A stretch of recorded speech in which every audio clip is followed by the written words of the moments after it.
Eu inauguro essa minha participação na tribuna, senhor presidente, requerendo à mesa a inscrição nos anais desta casa do editorial do jornal Folha de São Paulo, deste dia 16 de setembro de 2015, intitulado Muito Pouco, onde o editorial da Folha faz uma análise muito concisa e objetiva do desmando que o país vive hoje, fruto dos sucessivos improvisos que o governo demonstra para tentar debelar uma crise que foi provocada pelo próprio governo, por sua incompetência, pelo aparelhamento do Estado, pela corrupção desenfreada, pela tentativa de se manter um projeto de poder a todo custo e a qualquer preço, mesmo que esse preço e esse custo fosse o bem-estar dos brasileiros mais pobres, que hoje sofrem com a volta da inflação, e não há punição maior para o trabalhador do que o retorno da inflação, a diminuição do poder de compra, o retorno da carestia. Quem vai a uma feira, a um supermercado, percebe que já não consegue mais comprar os mesmos itens com o seu salário, porque, além dos bens básicos da alimentação, foram majorados de forma absurda o preço do gás, da cozinha, o preço da energia, enfim, todo esse ambiente que o Brasil vive, provocado de forma deliberada pelo governo que tentou e conseguiu vencer as eleições de toda forma, mesmo que o preço fosse quebrar o Brasil. Então diz, de forma sucinta, não farei a leitura integral do editorial, apenas de 2 trechos, do primeiro do subtítulo, onde a Folha, no seu editorial, afirma: o governo anunciou o pacote para reequilibrar o orçamento, mas a iniciativa é insuficiente do ponto de vista econômico e de pouca viabilidade política. E mais adiante diz: de saída, resta evidente o improviso. Não há a mais tênue sinal de um projeto orquestrado de reformas, a nada mais do que um conjunto desconexo de iniciativas destinadas a tapar buracos emergenciais. E é exatamente o que está acontecendo. Um governo que se faz lembrar como aquela imagem trágica do Titanic, que ia a pique e a orquestra tocando, e o grande transatlântico afundando com a orquestra tocando para tentar entreter os passageiros. A prova mais evidente do improviso, da incapacidade de gestão que o governo da presidente Dilma Rousseff do PT demonstra ter, é que na última segunda-feira, 5 dias após o Brasil ter perdido o grau de investimento pela agência Standard & Poor's, 5 dias depois, 2 ministros de pastas extremamente importantes, Planejamento e Fazenda, convocam uma coletiva de imprensa para anunciar um conjunto de medidas que visavam equilibrar o orçamento que foi enviado a este Congresso Nacional, com a previsão de déficit de 30 bilhões de reais, quando, na verdade, esse déficit real seria de, no mínimo, o dobro disso, 60 bilhões de reais. E a primeira pergunta que se faz é por que, se eles iriam adotar a medida, enviaram a proposta orçamentária com esse déficit e não anunciaram essas medidas de forma antecipada. Por que esperaram a perda do grau de investimento para reagir no improviso a essa realidade provocada pelo próprio governo federal? E o improviso fica atestado no momento em que, decorridos 2 dias, 48 horas dos anúncios, o Diário Oficial da União não traz uma única medida publicada. Na última terça-feira, de forma criteriosa, zelosa, com as minhas atribuições, com as minhas funções de líder do PSDB, acordei às 6 horas da manhã para ter tempo de ter acesso ao Diário Oficial, para poder ler as matérias que estavam publicadas fruto dos anúncios do dia anterior. E fiz isso de forma disciplinada. Isso é comum na minha vida. Para quem já foi prefeito, já foi governador, essas atividades são corriqueiras. Qual minha surpresa na terça-feira?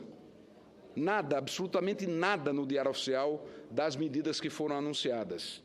Não existia uma linha, o que atesta que tudo aquilo era resultado de um improviso de um final de semana, quando ministros se reúnem e trabalham em seus gabinetes horas a fios para tentar arrumar um pacote ou um pseudo-pacote que não tinha sido previamente estruturado, analisado, não havia uma projeção real, chute, porque número e papel você escreve de qualquer forma, papel aceita qualquer coisa, palavras ao vento qualquer um pode lançar.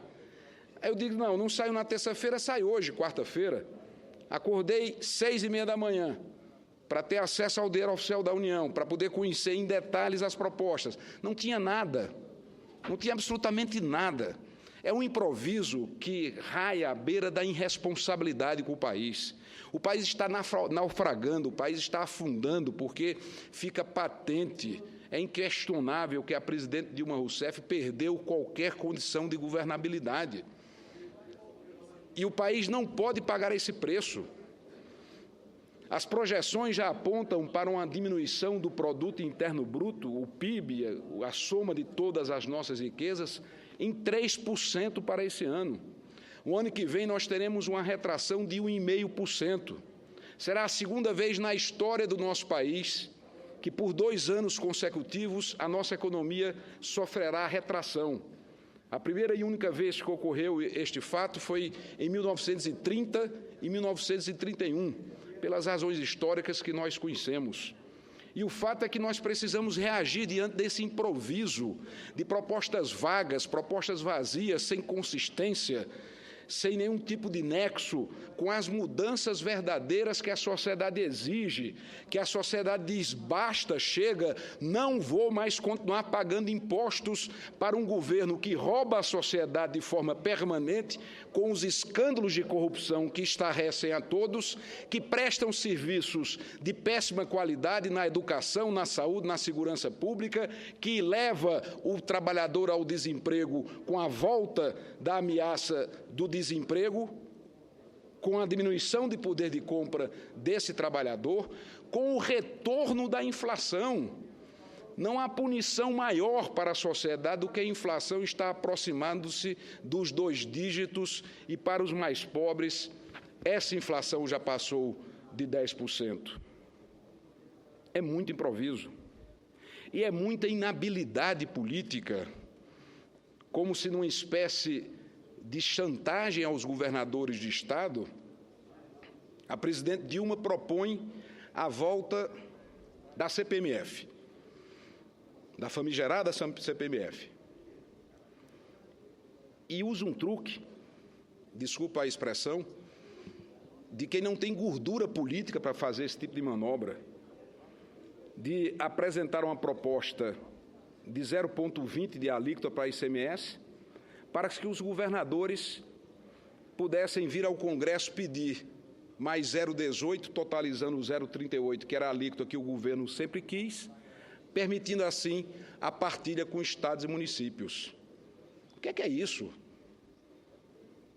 É um desrespeito aos governadores desse estado. Tanto é que os governadores do PSDB, à unanimidade, já reagiram contra a CPMF e, sobretudo, em relação a essa manobra desleal politicamente falando, equivocada, desrespeitosa que foi feita por esse governo desastroso de provocar governadores a vir ao Congresso Nacional com o pires na mão para pedir um aumento de uma alíquota, de uma contribuição, porque eles tinham ficado fora da partilha. Eu escuto com alegria o senador Ataídes Oliveira com a concessão e a tolerância da presidente Marta Suplicy e, na sequência, escuto o senador Cristóvão e encerro o meu pronunciamento. Líder, senador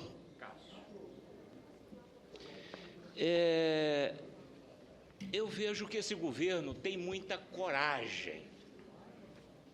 Muita coragem. Com essa rejeição popular do governo PT, que eu acredito que essa nova pesquisa venha dar uma rejeição superior àquela última de 71%. Aqui dentro desse Congresso Nacional, hoje nós tivemos um encontro no Salão Verde ali da Câmara, diversos partidos, diversos líderes ali se encontravam e cada um deram o seu depoimento a respeito deste pacote de aumento de impostos pela segunda vez já encaminhado a esse Congresso Nacional. Este governo não tem credibilidade para ter essa ação, querer aumentar impostos, meter a mão no bolso do trabalhador, porque não tem mais dinheiro no bolso do trabalhador.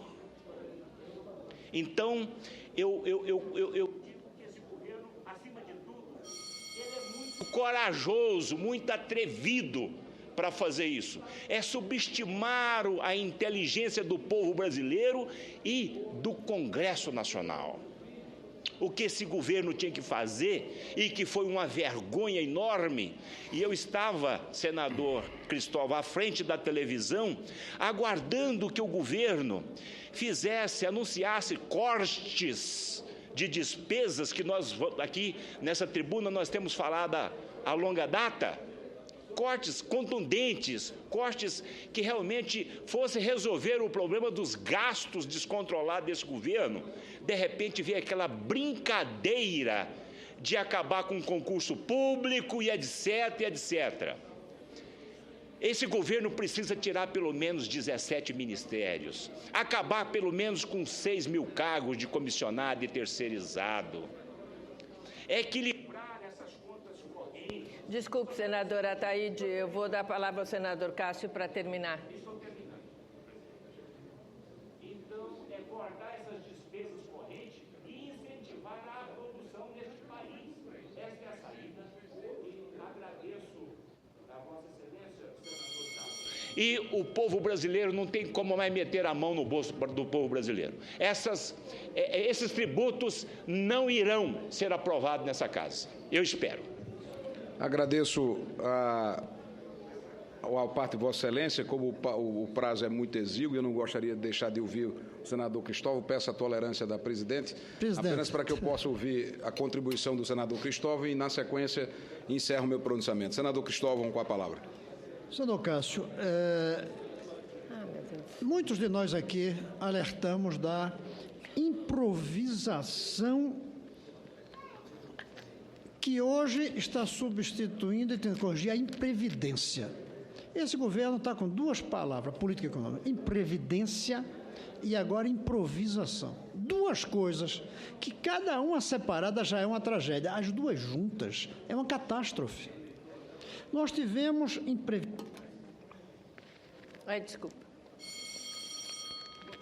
Nós tivemos imprevidências. E agora, na hora de corrigir as imprevidências, o que a gente vê são improvisações. A sensação que se tem é que faz uma coisa aqui, faz outra ali, pega ali uns papéis, vamos colocar tal coisa na decisão, vamos colocar tal outra, põe mais ou menos tanto, não passa substância. Tanto que manda uma proposta com déficit e uma semana depois tenta corrigir isso. De maneiras imprevidentes e improvisadas. E coloca formas de corrigir o desastre mandando para o Congresso, sabendo que não vai ser fácil passar aqui. E não vai, porque aí tem outra coisa que é talvez mais catastrófica ainda do que a improvisação e a imprevidência, que é a falta de confiança. Sinceramente, ao assistir à fala dos dois ministros apresentados, vai ser bem rápido, senadora, mas assistindo à fala dos dois, passa uma sensação de coisa patética. Eu digo isso com uma tristeza profunda de saber que, num momento desse, de tal gravidade, a sensação é de patética.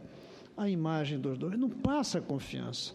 Improvisação para corrigir uma imprevidência sem confiança. E, nesse momento, na economia, o fator mais importante é confiança. Com o fluxo de capital no mundo hoje, havendo confiança, o dinheiro chega. Havendo confiança, as tecnologias são desenvolvidas. Nosso problema hoje é o descrédito. a desconfiança total. E eu lamento, mas o ministro Levi, que eu defendi aqui até contra o PT, quando defendeu que ele devia sair, hoje eu acho que ele deveria dar lugar a alguém que trouxesse mais confiança. Não fala em competência. Não é concurso público, é confiança que a gente...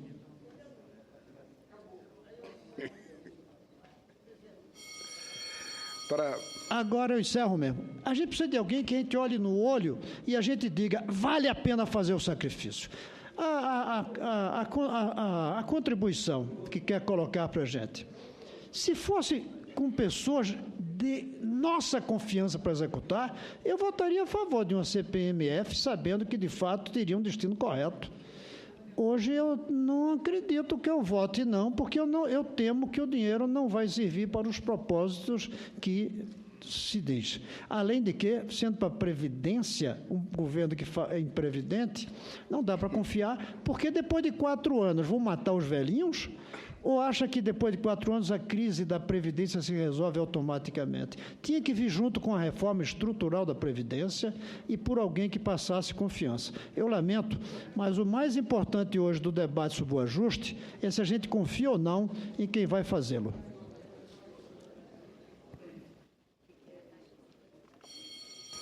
Eu solicito para encerrar, senador. Eu solicito a incorporação do aparte do senador Ataídes, do senador Cristóvão Buarque, ao meu pronunciamento. Lamento não poder concluir o meu raciocínio. Se o governo federal tratasse o dinheiro público com o rigor e o zelo que a senadora Marta trata o tempo dos oradores dessa tribuna, nós teríamos, com certeza, um outro país. Submeto à decisão da presidência com o seu rigor em relação ao tempo. Oxalá o governo federal possa seguir como exemplo do dinheiro público o trato rigoroso com o tempo desta tribuna. Agradeço à presidente Marta Suplicy. Desculpa.